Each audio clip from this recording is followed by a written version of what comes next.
So if it is running, it will be the electric motor, and you will not hear it. And you won't see anything coming out of the tailpipe.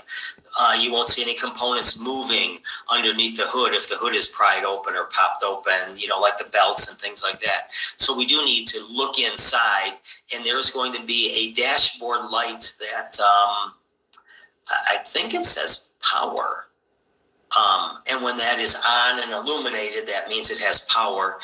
And again, if it's a push button, like my wife's car, push the button and it will turn itself off and you're good to go. If there is a proximity key, obviously, if there's a button, there is a proximity key. Try to locate that key and move it. Give it to the tow company, give it to the police officer. Should be over 16 feet away.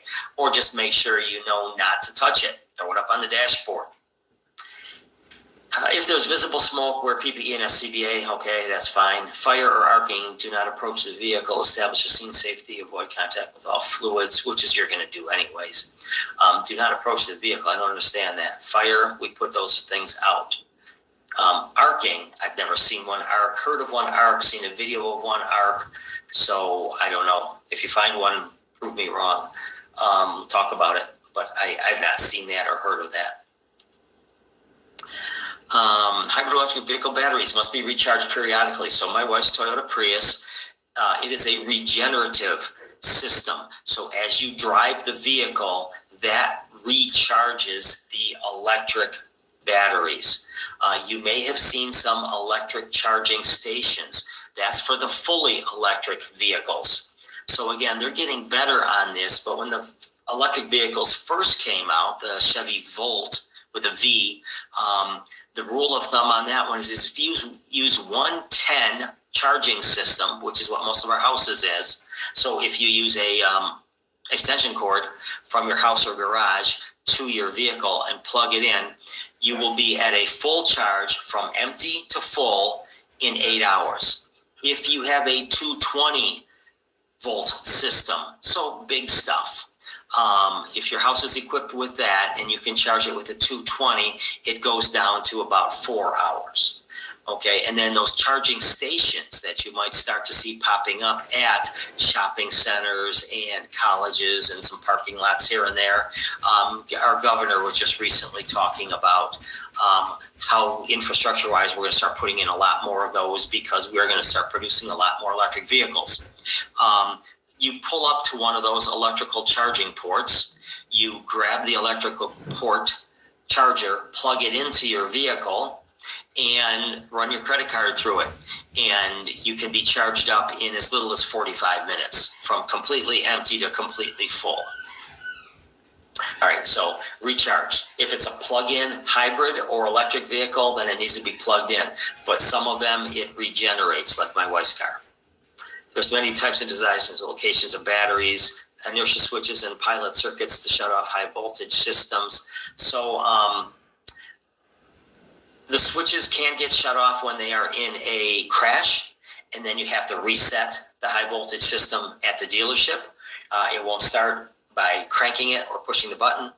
And then if water gets into the system, then that will shut it off as well. So it needs to be reset at the factory or the dealership. It takes about 5 minutes for the energy to dissipate. Don't cut orange. And then blue and yellow, you don't see too much of those anymore. Those were a thing back in the 90s where our standard battery, if you look at your 12-volt battery or you look at your jumper cables, what colors do you have? Hopefully you're thinking red and black, red for the positive, black for the negative. Correct. And orange has always been the designated high voltage one. There were some vehicles, particularly the Saturn car company, where they were making intermediate charging systems. So your standard low voltage systems, which is your battery, 12-volt battery, under 30 volts, your reds and your blacks was fine. Your high voltage systems was typically over 60 volts, and most of our electric and hybrid vehicles are in the hundreds. And then blue and yellow was going to be an intermediate ranking between 30 and 60. We don't do that anymore, but you still might come across some of those vehicles. PPV, PPC, uninsulated or insulated tools. so with a little rubber grip on them. Use water or foam to extinguish specifically recommended agents for battery pack fires. Batteries can be water. Foam, flammable liquid.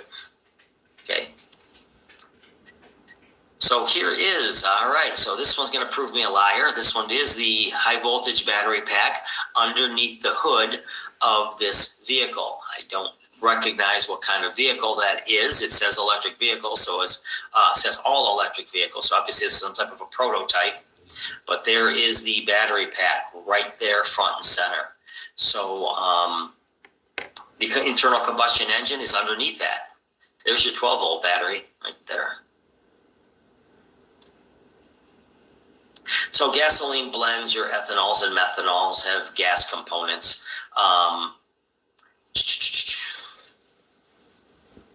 Nothing too crazy. Let me finish reading those in fuel tank. This logo. All right, so very good. Tactics for those: secure vehicle shock charge, turn off ignition, PPSCBA, deploy charge hose lines. All right, simple. So request a hazardous materials team for ethanol, methanol. Are you kidding me? Gasoline. So we do have numbers on that where we have to do environmental cleanups. Usually that's 25 gallons or more that we would do that. But do we really request a hazmat team? No, you're not going to call your county hazmat team out for a vehicle fire.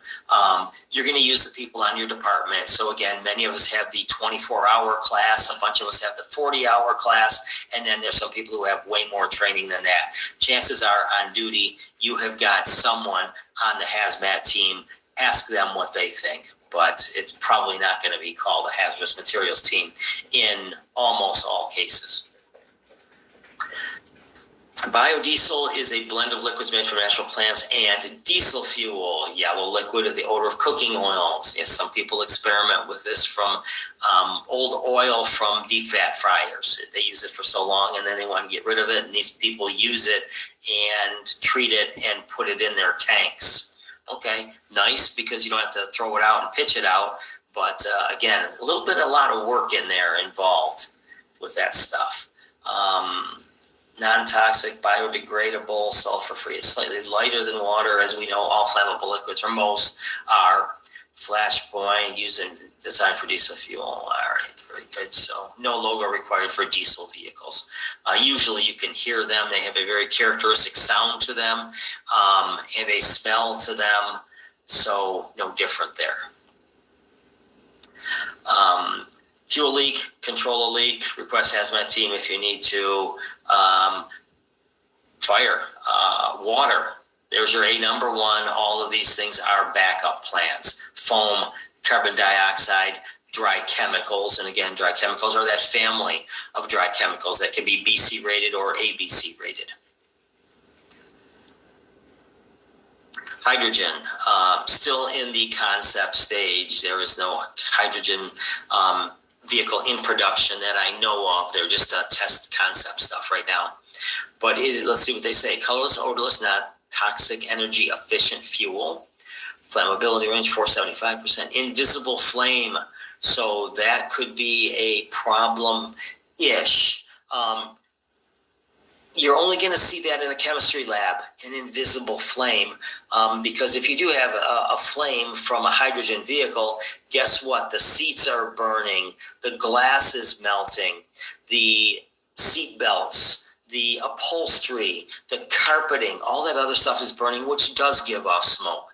So, but if it's a hydrogen tank for a refilling station, yeah, a thermal imager would show that because of the heat. You may not see it venting out of the top of a hydrogen tank. Okay, and vehicle marked and vented fuel cells in the trunk. So again, almost all of our fuel stuff is vented. Just too dangerous for a vehicle fire if it isn't. Hydrogen, shut off the ignition, isolate the fuel from ignition sources. You can say that on anything. Hard to do, but you can say that. Check the wheels. Do not extinguish the fire. Allow the fuel to burn itself off. Okay. The other slide said use water. All right. Of biodiesel. All right. So this one says don't. Let it burn itself off. Boy, would I be upset if, anyways. Don't I say the fire department showed up at my vehicle fire, and it was a small fire, and they said, it's a hydrogen vehicle, we don't put these out. Then you guys just sat there and ate donuts while my car was burning up in the garage with my other car and anyways. Protect exposures, okay, good. Do not cut seat posts if extrication is required. The fuel must run through the seat post. Interesting. All right. So that is, let me get back to this. Go back up to meat and hit this one and this one. All right. So should be back to seeing me. Don't know if you want to or not, but you are. It is just a little bit after 8. We start a little bit after 7. Any questions, thoughts, comments? So when you talk about the hydrogen flame, on Station 19, which is a movie, at one of the calls, like they were like feeling heat and they turned off all the truck lights and it's like this blue flame. Is that what that was?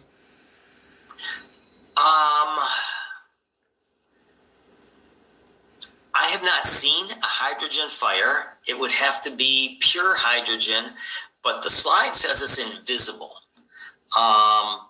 But if they shut off all the lights and it was dark outside, would it have some coloring? Yeah. So maybe. But again, movies sometimes have no correlation with absolute truth. So, yeah, if you were called to a hydrogen tank that was burning, grab your thermal imager. Because that one, it says in the slideshow that will work, so let's plan on that being the way to do it. Let's not rely on movies because you know in real life that if you did everything that they did in the movies you saw, you would have an awful lot of weird things going on in your life. It could be. Some of them do give off a different color flame, and even gasoline, the octane levels can lead to color tinting changes. So it's just based on the fuel that's burning and what makes up that fuel. So I'd say let's stick with the thermal imager. But yes, some flames could be easier to detect without any of the lights. So not at noon, but during the middle of the night. And then the more you can take away the artificial light, the better it would show up. That seems to make sense in my mind as well. Good question. I don't have a great answer. I'm just making shit up. Others?